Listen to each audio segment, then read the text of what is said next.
अपने पूरे परिवार के साथ Jhulelal day night water park चले। हाँ, पर कैसे? आसान है।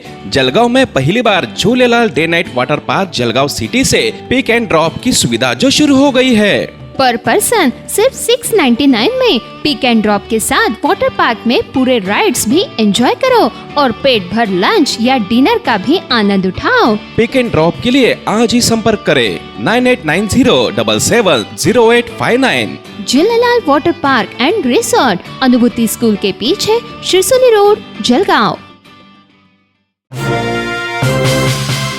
जळगाव शहरातील सराफ बाजारातील भवानी माता मंदिरासमोर सौरभ ज्वेलर्स दुकानात मध्यरात्री दरोडा टाकून अंदाजे 40 लाख रुपये किमतीचे सोन्याचे आणि चांदीच्या दागिन्यांचे ऐवज चोरून नेल्याची घटना सोमवारी 20 मे रोजी पहाटे 4 वाजेच्या सुमारास उघडकीस आली आहे।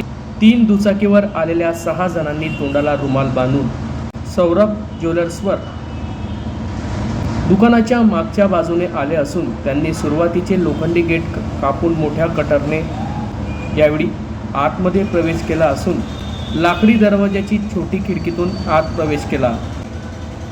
सौरभ ज्वेलर्स येथे आतमध्ये 2 जण झोपलेले असताना अज्ञात दरोडेखोरांनी चाकूचा धाक दाखवत शांत राहण्याचे सांगितले। लोखंडी चॅनलचे गेट कुलूप तोडून त्यानंतर दुकानात शिरले असून दरम्यान दुकानाच्या वॉररूममध्ये लॉकर तोडून जवळपास 400 ग्राम वजनाचे सोने आणि चांदीचे आणि 50,000ची रोकड चोरून नेली। सराफ गल्लीतील काही CCTVमध्ये हे चोरटे कैद झाले असून या प्रकरणी जळगावातील शनीपेठ पोलिसात गुन्हा दाखल करण्यात आला आहे। घटनेची माहिती मिळताच पोलीस अधीक्षक doctor Maheshwar Reddy, upper police अधीक्षक अशोक नखाते, सहाय्यक पोलीस अधीक्षक संदीप गावित यांनी घटनास्थळी भेट दिली। या प्रकरणी शनीपेठ पोलिसात गुन्हा दाखल करण्यात आला असून सौरभ ज्वेलर्सचे संचालक सौरभ कोठारी व अप्पर पोलीस अधीक्षक अशोक नखाते यांनी अधिक माहिती दिली आहे। काय सांगणार? आपल्या इथं दुकानावरती सोन्याची आणि चांदीची चोरी झालेली आहे, काय सांगणार?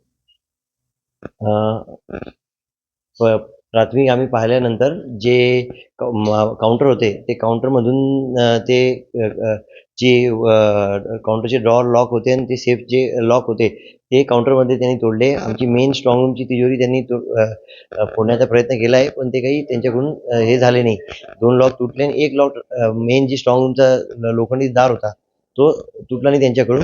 मग त्यांनी हे जे काउंटरमधून आणि जे बाहेर ठेवता जो सोनं, चांदी आणि कॅश ते तिघी ड्रॉवर त्यांनी फोडलेले आहे।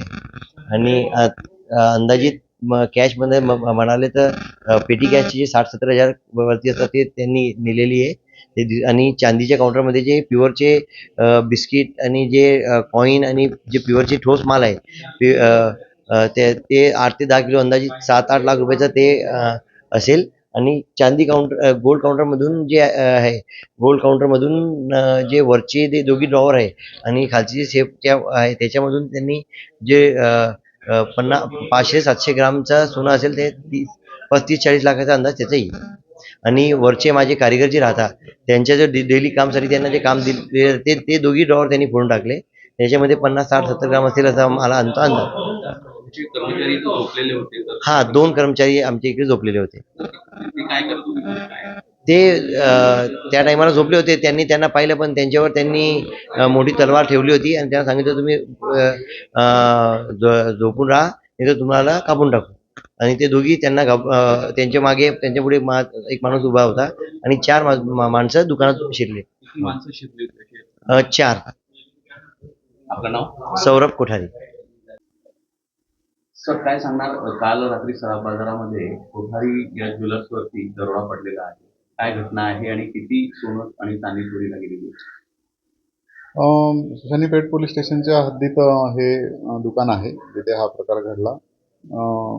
लोकांची संख्या अजून कन्फर्म नाही आहे, कारण जे कंप्लेनंट आहेत किंवा जे कारागीर होते तिथं झोपलेले त्यांना अजून संख्या कन्फर्म होत नाही। त्यामुळं दरोडा आहे की जबरी चोरी याच्याबद्दल अजून कन्फर्मेशन झालेलं नाही।